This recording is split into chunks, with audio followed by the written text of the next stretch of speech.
talks about the origin of this novel coronavirus getting out there, and some people are still following the narrative that some dirty fucker ate a pangolin and somehow that set it all off. Never mind the research facility in Wuhan that deals with novel coronaviruses, where someone did self-isolate. Was it beginning of November? Because some dizzy prick spilled a bottle of shit and this thing got out. Oh, really? Oh, no, there's no two ways about it. The Chinese government have just released something about how to better your processes of working with pathogens and things. This place is in Wuhan. That is why Wuhan is the epicenter. That's not a wild conspiracy theory. It's right there.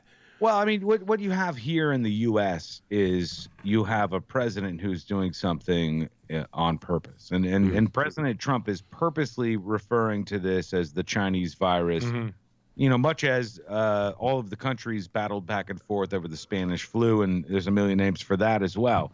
And so you saw this happening in 1918, and you're seeing it happen again in 2020.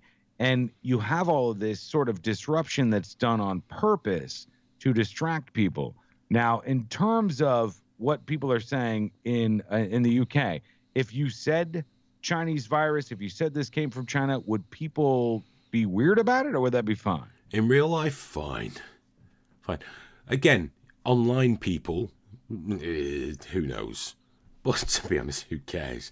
No, in real life, nobody cares. Nobody's interested in that because the thing is as well, we know this came from there. Right. So I don't really care what, as you know, I don't care what anyone calls it.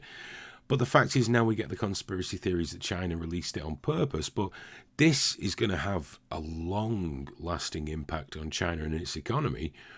Because by the time this is finished, people will have adapted to not getting everything from China. And furthermore, have you noticed they're saying now we've got no new cases? Mm-hmm. No one's died. Okay. Sure. Obvious bullshit. Mm. And there's a reason they're saying that. A, because our press will just repeat it. And B, because what they're trying to say is, look, we're fine. Buy our shit. Buy our stuff. You want this $1.99 quick charger. You need this in your life. Just not anywhere near your bathroom. But, just that's what it is. They're trying to fire that up because this will cause an impact on globalism. This will cause a closing of borders and might see over the next few years a small resurgence in localized manufacturing. Nothing will go back how it was, but I think this has put China back a few years. Yeah. In there, because those guys make plans for 10 years, 30 years, 50 years, 200 years. Well, the only benefit they've had through all of this is that undoubtedly they have a massive amount of control over the population. And that has helped them to stymie the amount of damage that could have been done in a city, though most people in the U.S. have no idea about the city of Wuhan. It's bigger than the city of New York. And they were welding people into their apartments to die. Right, yes. So, that's one way of controlling a virus, I guess.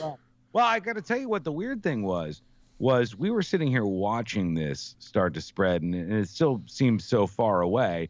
And then we'd see photos of the streets of Wuhan and somebody walking down the street and with something that looked like a pressure cleaner just spraying disinfectant everywhere.